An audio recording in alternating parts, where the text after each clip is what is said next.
Hello students, सागर classes RTK में आपका स्वागत है। आज हम आपको आर्मी का अभ्यास प्रश्न पत्र 38 नंबर करवा रहे हैं। इसमें देखिए काफ़ी अच्छे क्वेश्चन हैं और प्रश्न पत्रों की तरह से ही 15% सामान्य ज्ञान के होंगे और 15% सामान्य विज्ञान के होंगे।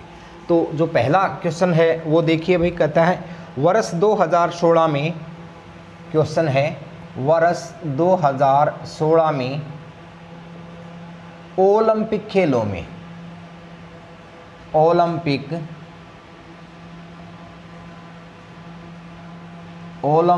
खेलों में प्रथम स्थान किसका रहा? प्रथम स्थान, तो ओलंपिक खेलों में प्रथम स्थान रहा स्टूडेंट्स यूएसए का जो है ओलंपिक खेलों में प्रथम स्थान रहा और इसने 121 पदक जीते थे। वर्ष 2016 में ओलंपिक खेलों में प्रथम स्थान यूएसए का रहा। कितने पदक जीते? 121 पदक जीते थे। कहाँ हुए थे स्टूडेंट्स? तो ये हुए थे रियो डी जेनेरो। इन खेलों का आयोजन रियो डी जेनेरो में हुआ और ये कहाँ पे है? ब्राज़ील में है। यहाँ से पूछ सकता है कि ये कौन से नंबर के ओलंपिक थे? तो स्टूडेंट्स ये 31वें नंबर के ओलंपिक थे। आपको ध्यान रखना है 31वें नंबर के ये ओलंपिक थे। 2016 में इनका आयोजन हुआ था। यूएसए जो है प्रथम स्थान पर रहा था। इसमें भारत की जो रैंकिंग है वो 67वीं थी स्टूडेंट्स। 2 पदकों के साथ भारत की रैंकिंग जो है वो 67वीं रैंकिंग थे भारत की। दूसरी बात यहाँ पूछता है कि भाई पहले ओलंपिक कब हुए? अब ये तो 31 में थे, पहले ओलंपिक पूछ ले तो पहले ओलंपिक हुए थे 1896 में और ये हुए थे एथेंस में। 1896 में एथेंस में पहले ओलंपिक खेलों का आयोजन हुआ। नेक्स्ट यदि मैं पॉइंट की बात करूं तो यहाँ पे स्टूडेंट्स एक पॉइंट और बन जाता है कि जो ओलंपिक खेल थे ये आधुनिक ओलंपिक हैं भाई। आधुनिक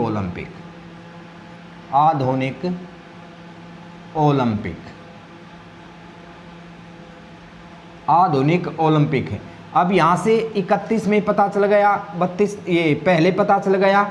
यदि 32 में की पूछें तो 32 में जो है अब कोरोना वायरस के कारण से पोस्टपोन हो गए हैं। ये टोक्यो में होने हैं भाई, टोक्यो।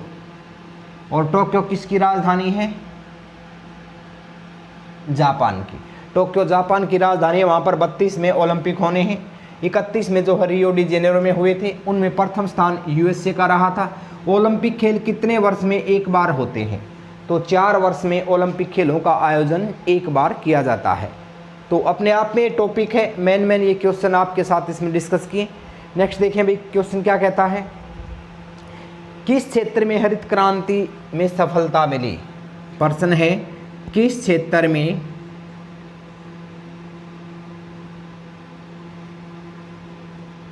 हरित क्रांति में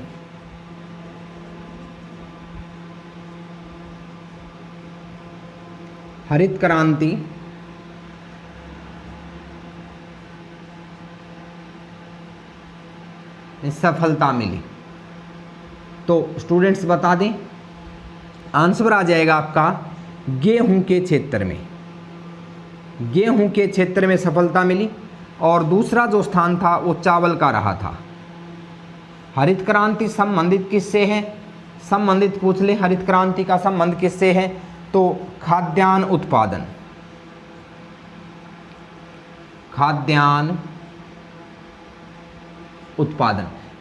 उत्पादन से स्टूडेंट्स हरित क्रांति संबंधित है। नेक्स्ट देखें, यहाँ पर आपको हरित क्रांति से रिलेटेड जनक पूछे जा सकते हैं। तो विश्व स्तर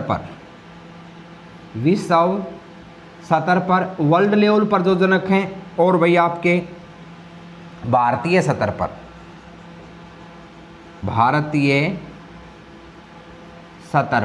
विश्व स्तर पर जनक अलग है और भारतीय स्तर पर जनक अलग है। डॉक्टर नॉर्मन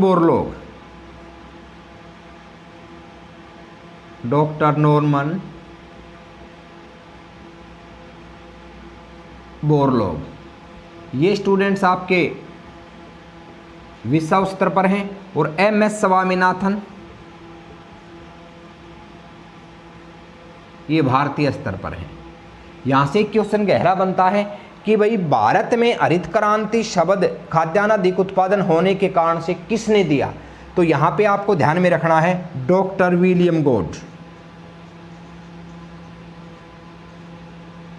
विलियम गोड, डॉक्टर विलियम गोड ने जो है शब्द दिया। कब आई थी क्रांति? वर्ष 1966-67। वर्ष 1966-67। वैसे इसकी शुरुआत पहले ही हो चुकी थी भाई, लेकिन यहाँ चरम पर थी ये इस समय हरित क्रांति।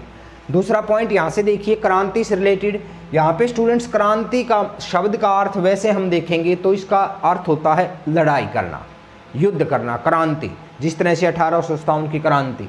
अब यहाँ पर जब हम इसको इस कृषि वाले विषय में क्रांति शब्द को पढ़ते हैं तो इसका अर्थ होता है अधिक उत्पादन।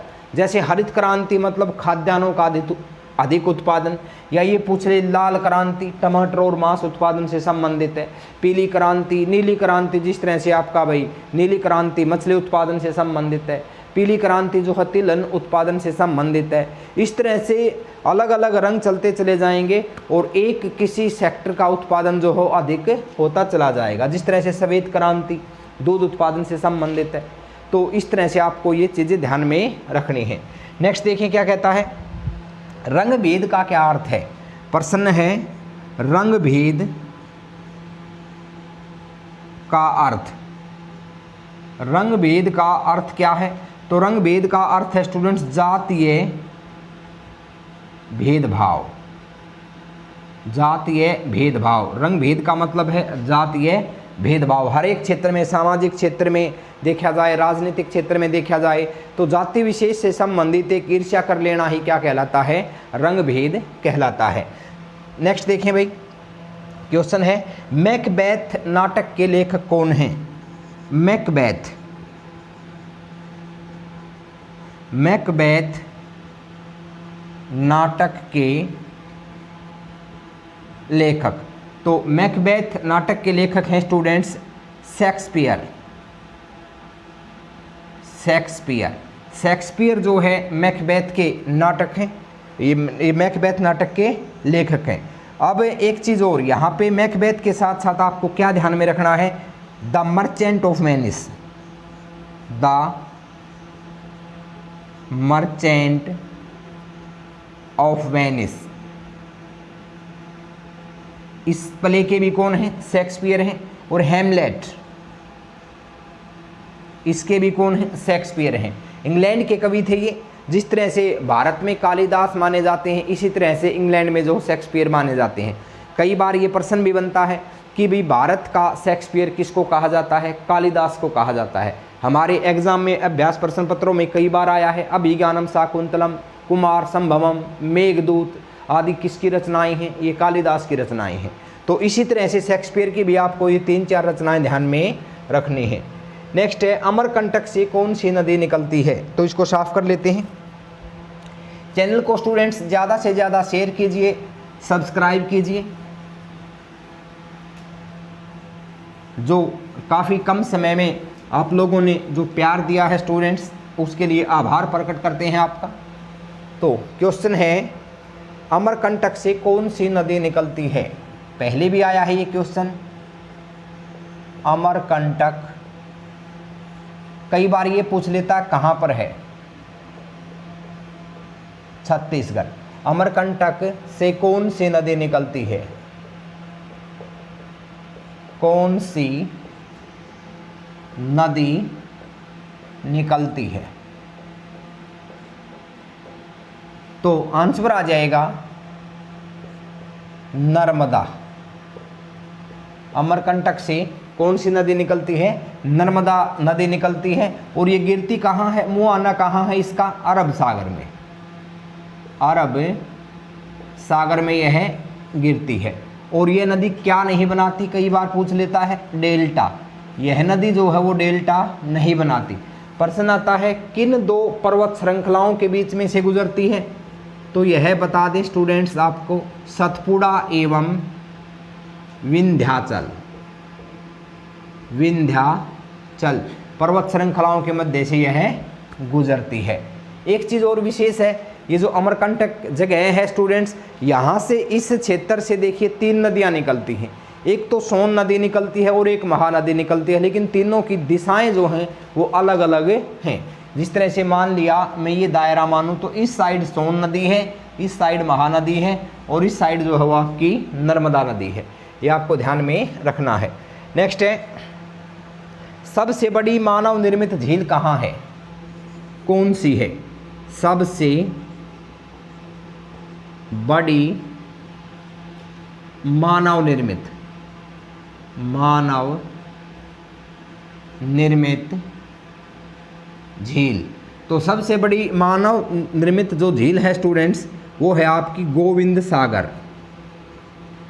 गोविंद सागर कहाँ पे है? बिलासपुर, हिमाचल।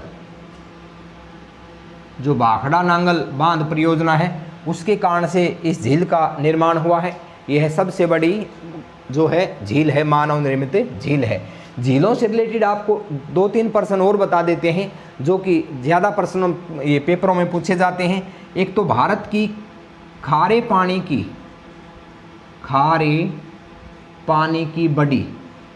पानी की जो बड़ी झील है वो है चिल्का, वो है स्टूडेंट्स उड़ीसा में।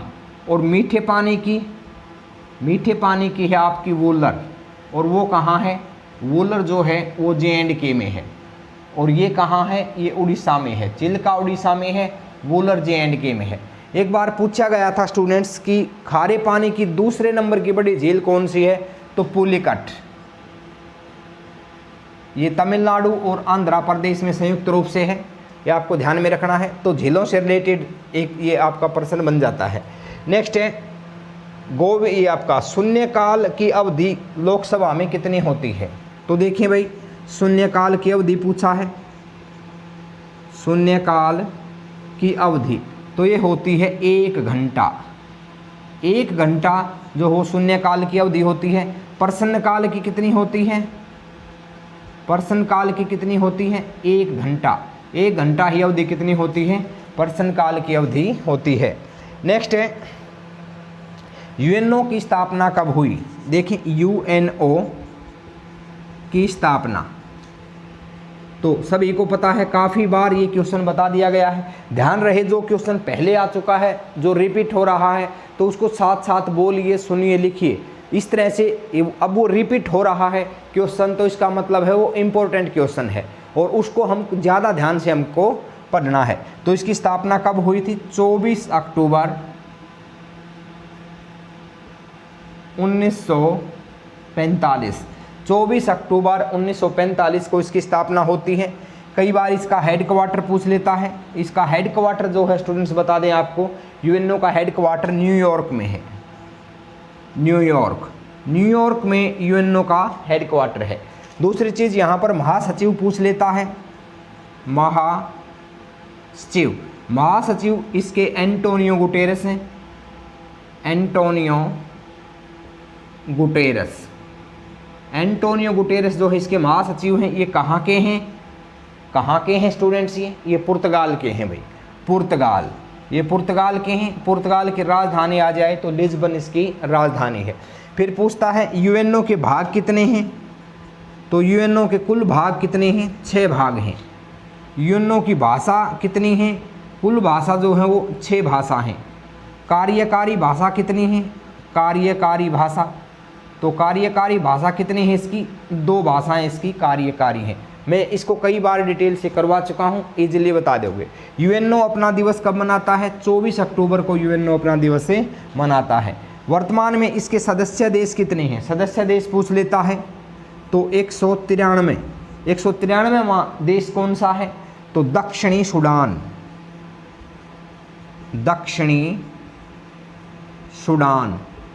सूडान जो है वो 193वां देश है। नेक्स्ट देखें क्या कहता है, इसको एक बार साफ कर लेते हैं भाई।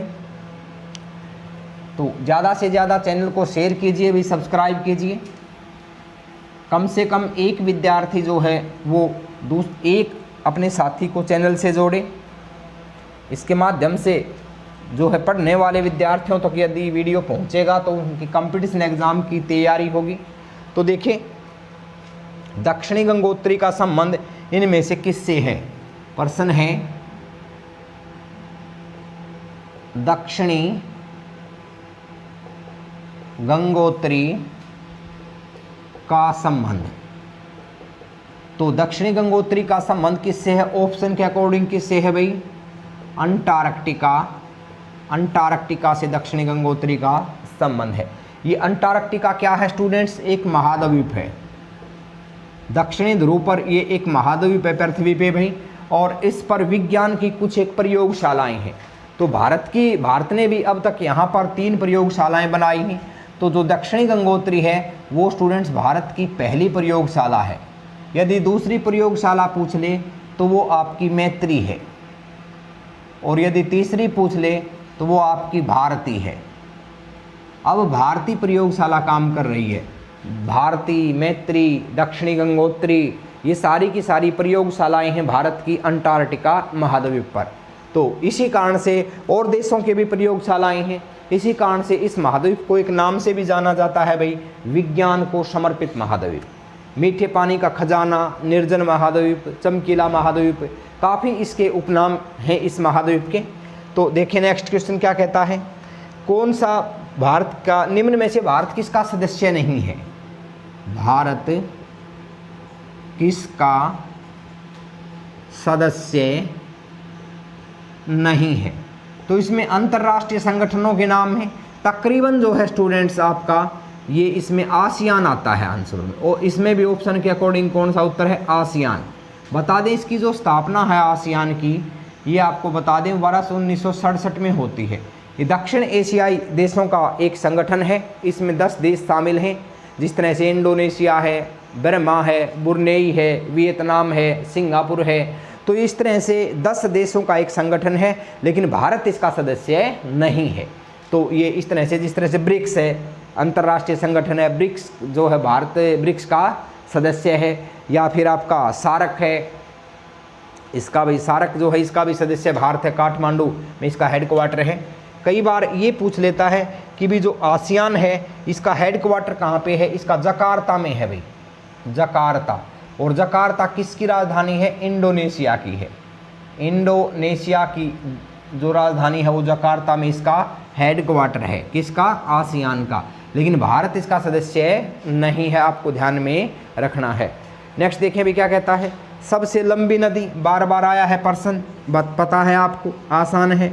सबसे लंबी नदी विश्व की पूछी है इसने, सबसे लंबी नदी। तो सबसे लंबी नदी कौन सी है? नील नदी है। और इसको किस देश का वरदान बोलते हैं?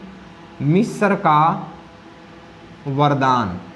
इसको मिस्र का वरदान कहा जाता है। यह विश्व की सबसे लंबी नदी है और मिस्र का वरदान इसको कहा जाता है। अब यहाँ पे लंबी और बड़ी में आपको कंफ्यूज नहीं होना है।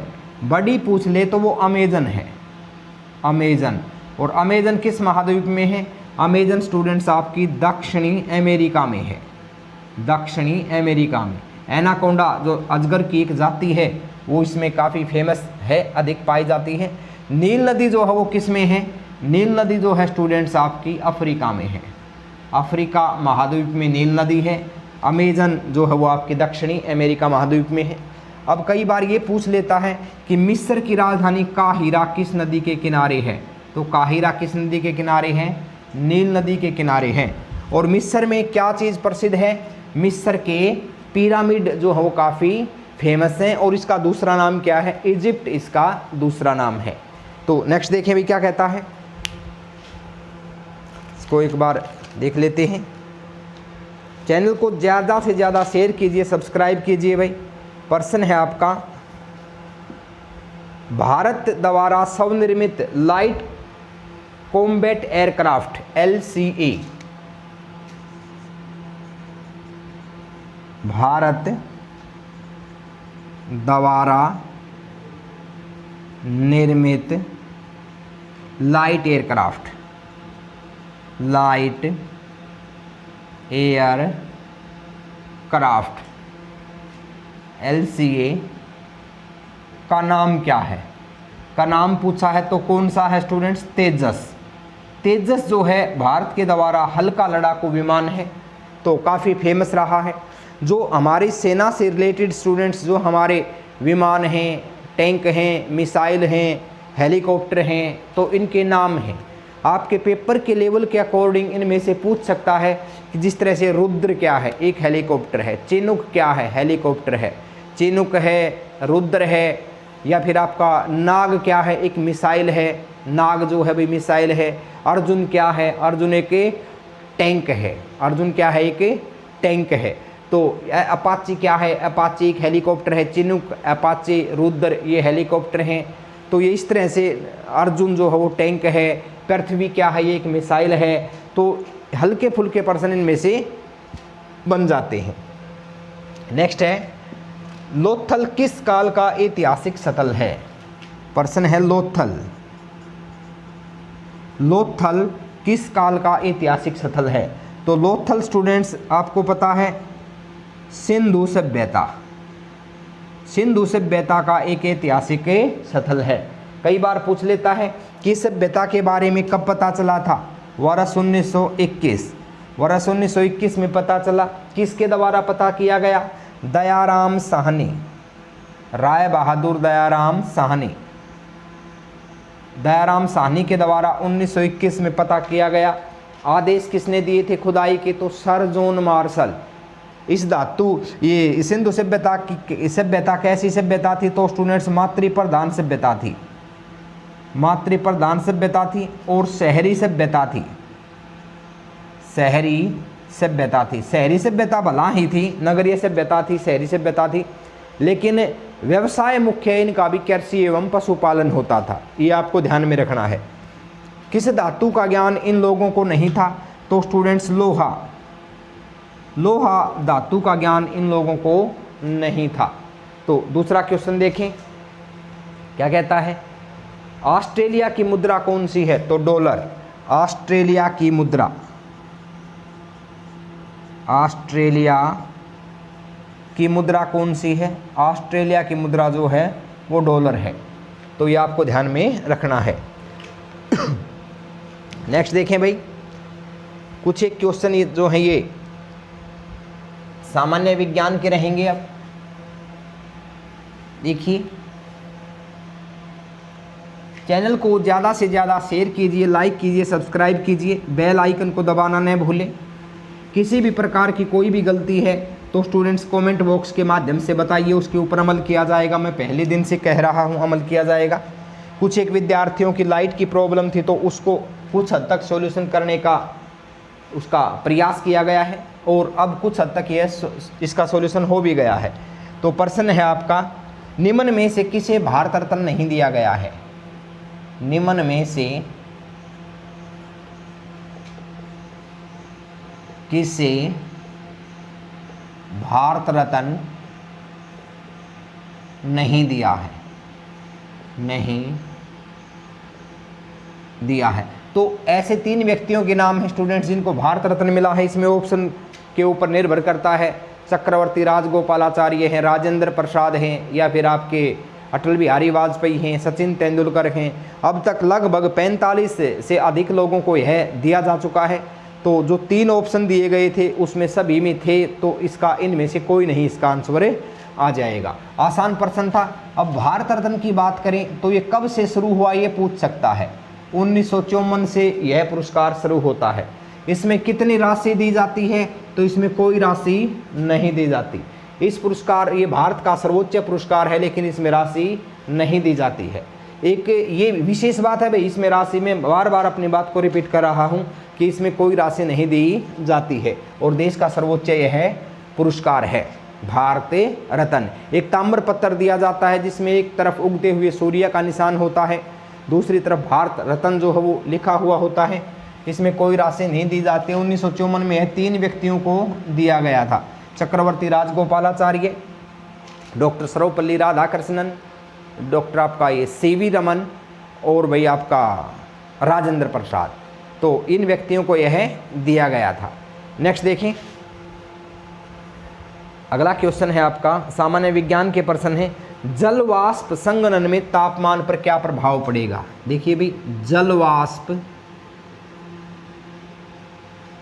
संघनन जल वाष्प संघनन में तापमान पर प्रभाव क्या पड़ेगा? तो देखिए संघनन मतलब कंडेंसेशन प्रोसेस पूछा है, तो कंडेंसेशन प्रोसेस में क्या आंसर आ जाएगा? तापमान क्या होगा? कम होगा। कंडेंसेशन प्रोसेस या संघनन की क्रिया कब होती है? जब तापमान कम होता है। और यदि ये पूछ लेता कि वाष्पीकरण कब होगा? जब तापमान क्या होगा? ज़्यादा होगा।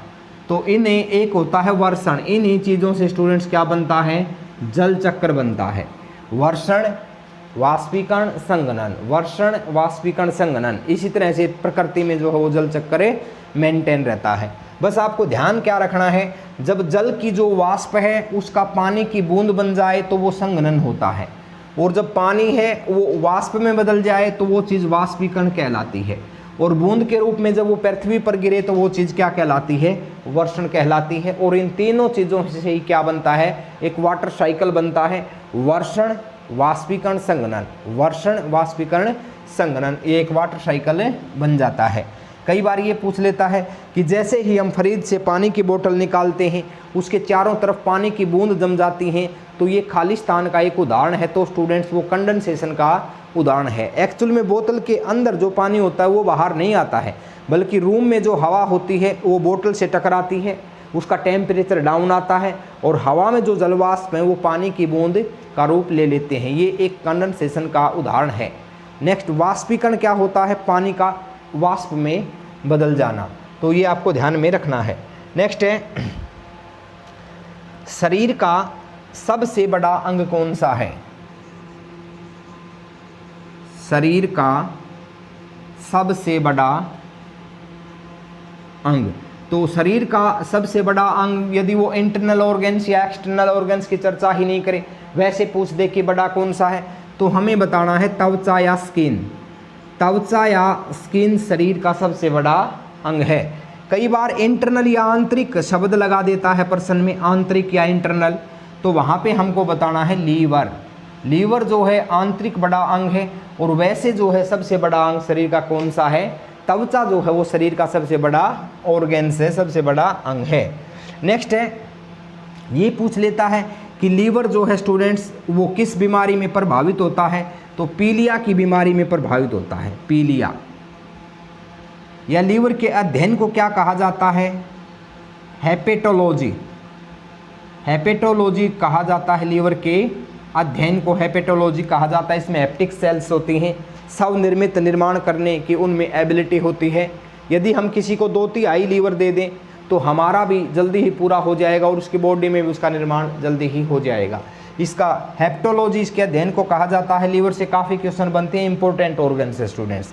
एक कई बार ये पूछ लेता है इसका वजन जो है कितना होता है? तो 1000 से 1500 ग्राम इसका वजन लीवर का होता है। ये आपको ध्यान में रखना है, किस बीमारी में प्रभावित होता है। या फिर आपका ये सबसे बड़ा, ये ग्रंथि भी है स्टूडेंट्स, लीवर लार्जेस्ट ग्रंथि भी है, ग्लैंड्स भी लार्जेस्ट है ये। दूसरा क्वेश्चन है, यदि जलाशय में पानी जमता है तो पानी के तल का तापमान सतह के तापमान की अपेक्षा होगा। पर्सन कॉमन अंडरस्टैंडिंग का है, क्या कहता है? कोई जलाशय है, कोई जलाशय है, जलाशय में क्या होता है? पानी जमता है, तो तल का तापमान सतह के तापमान से होगा। सतह के तापमान से क्या होगा स्टूडेंट्स? ज़्यादा होगा, क्योंकि यहाँ पर एक फीचर है पानी की, 4 डिग्री सेल्सियस के ऊपर इसका घनत्व जो है वो सबसे अधिक होता है, और अधिक घनत्व वाली चीज़ के ऊपर कम घनत्व वाली चीज़ तैरेगी। तो ऊपर जो बर्फ़ रहती है उसका घनत्व कम होता है, तापमान भला ही क्या होता है उसका जो है वो कम होता है, लेकिन वो ऊपर तैरेगी। ये आपको ध्यान में रखना है। डायरेक्ट ये वैसे भी पूछ सकता है कि पानी का घनत्व न्यूनतम किस तापमान पर होता है? हमको बताना है 4 डिग्री तापमान पर पानी का घनत्व जो है न्यूनतम होता है। नेक्स्ट है, चेचक की बीमारी किससे होती है?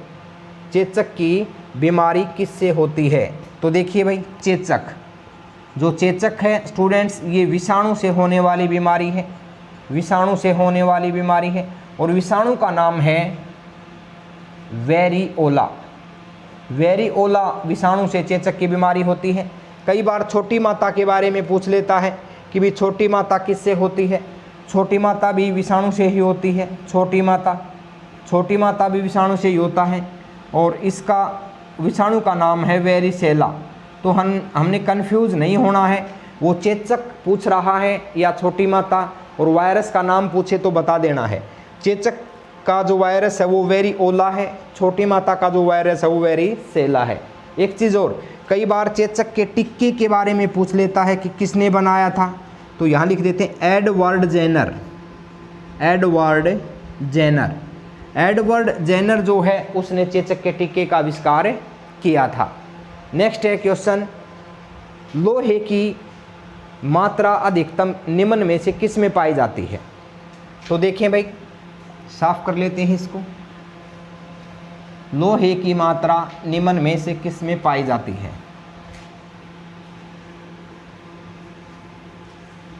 ज़्यादा से ज़्यादा चैनल को शेयर कीजिए, सब्सक्राइब कीजिए, लाइक कीजिए, बेल आइकन जो है दबाइए। लोहे की मात्रा किस में पाई जाती है भाई। लोहे की मात्रा किस में अधिक पाई जाती है बॉडी में। तो जो स्टूडेंट्स हीमोग्लोबिन होता है इसमें क्या पाया जाता है, लोहे की मात्रा अधिक पाई जाती है। या डायरेक्ट ये पूछ ले हीमोग्लोबिन की मात्रा पुरुष में कितनी होती है, तो पुरुष में यदि आ जाए, पुरुषों में स्टूडेंट्स यह 14 से 16 ग्राम होती है, और यदि महिला आ जाए, महिला में यह 12 से 14 ग्राम होती है। और हीमोग्लोबिन का निर्माण किससे होता है, तो स्टूडेंट्स आयरन से होता है। और आयरन की प्राप्ति किससे होती है, हरी पत्तेदार सब्जियों से आयरन की प्राप्ति होती है। इसकी कमी हो जाए तो बीमारी कौन सी होती है, कमी पर बीमारी कौन सी होती है, एनीमिया, या इसको खून की कमी भी कहते हैं, रक्त की कमी भी कहते हैं, अरक्तता भी कहते हैं, अल्परक्तता भी कहते हैं। यदि इसकी अधिकता हो जाए तो कौन सी बीमारी होती है, अधिक हो जाए तो पोलीसाइथेनिया अधिकता में यह बीमारी होती है। तो देखें भाई क्या कहता है नेक्स्ट क्वेश्चन, साबुन किस पानी में झाग नहीं देता। तो साबुन जो है स्टूडेंट्स आपका कठोर पानी में झाग नहीं देता। साबुन किस पानी में झाग नहीं देता, किस पानी में झाग नहीं देता। तो स्टूडेंट्स किस पानी में, कठोर जल। कठोर जल में जो हो साबुन झाग नहीं देता है। नेक्स्ट है, बल का आविष्कारक कौन है, तो न्यूटन। बल का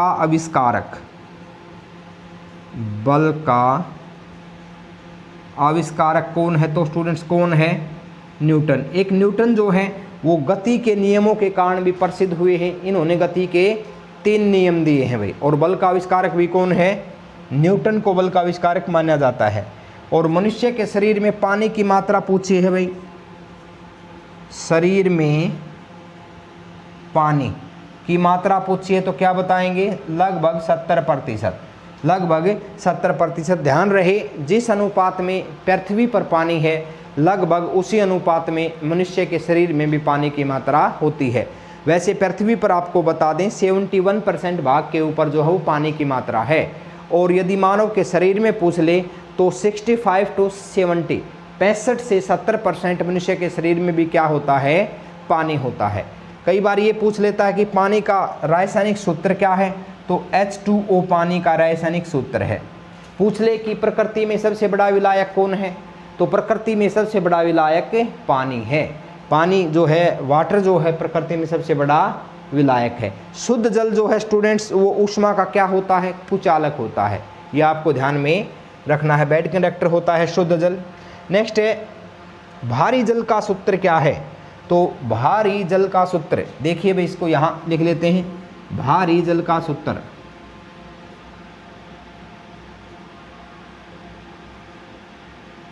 तो D2O।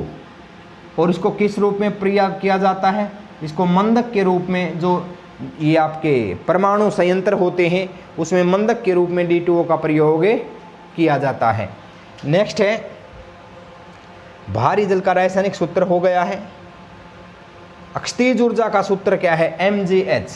क्षितिज ऊर्जा का सूत्र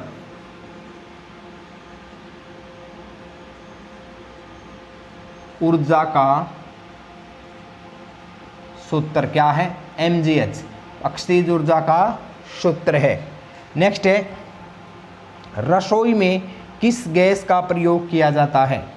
तो जो रसोई है स्टूडेंट्स, घरों में कौन सी गैस जो है वो प्रयोग में लाई जाती है रसोई घर में? तो हमको क्या बताना है? एलपीजी। एलपीजी जो है रसोई घरों में प्रयोग की जाती है। इसकी जो है इसका फुल फॉर्म यदि मैं बोलूं तो लिक्विड पेट्रोलियम गैस, द्रवित पेट्रोलियम गैस जो है इसका पूर्ण रूप होता है। नेक्स्ट देखिए, पूछ लेता है कि इसमें किसकी मात्रा अधिक होती है? तो इसमें ब्यूटेन की मात्रा जो है इसमें सर्वाधिक होती है। कितना परसेंट होता है ब्यूटेन की मात्रा? 60% इसमें ब्यूटेन की मात्रा होती है। आपको ध्यान में रखना है।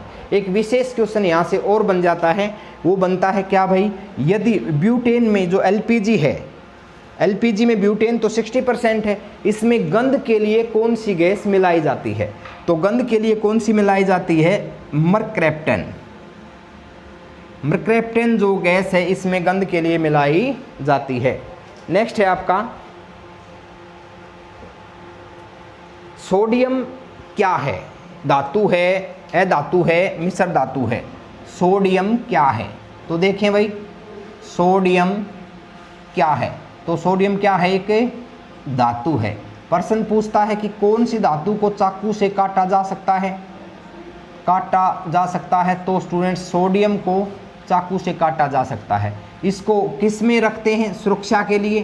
तो कैरोसिन के तेल में इसको रखते हैं। इसका जो ज्वलंत ताप है वो काफ़ी कम होता है। रूम टेम्परेचर के ऊपर जो है क्या हो जाती है? जलने लग जाती है।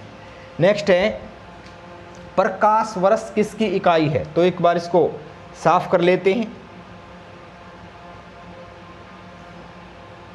तो ज़्यादा से ज़्यादा चैनल को शेयर कीजिए, सब्सक्राइब कीजिए, बेल आइकन दबाइए और उन बच्चों तक भी वीडियो पहुंचाइए भाई जो किसी कारण से कोचिंग सेंटर में नहीं आ सकते हैं। तो नेक्स्ट क्वेश्चन है हमारा, प्रकाश वर्ष किसकी इकाई है? तो देखें, प्रकाश वर्ष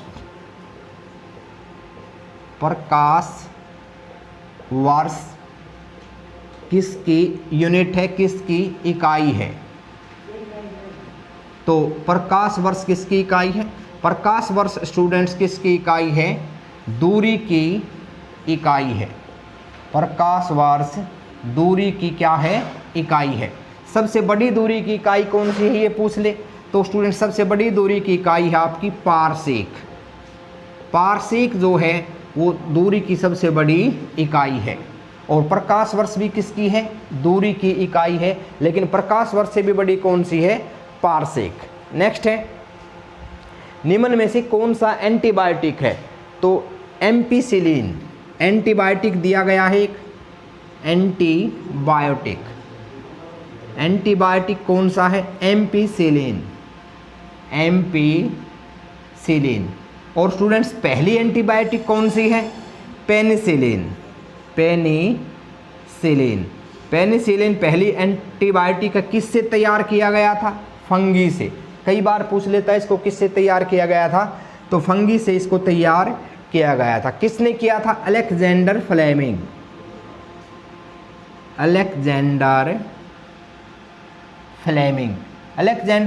ने इसको तैयार किया था, फंगी से तैयार किया था। पहली पेनिसिलिन जो पहली एंटीबायोटिक है। तो ये था स्टूडेंट्स आपका अभ्यास प्रश्न पत्र 38वां अभ्यास प्रश्न पत्र। उम्मीद है आपको पसंद आया होगा। वीडियो को ज़्यादा से ज़्यादा स्टूडेंट्स शेयर कीजिए, सब्सक्राइब कीजिए। धन्यवाद। जय भारत, जय हिंद।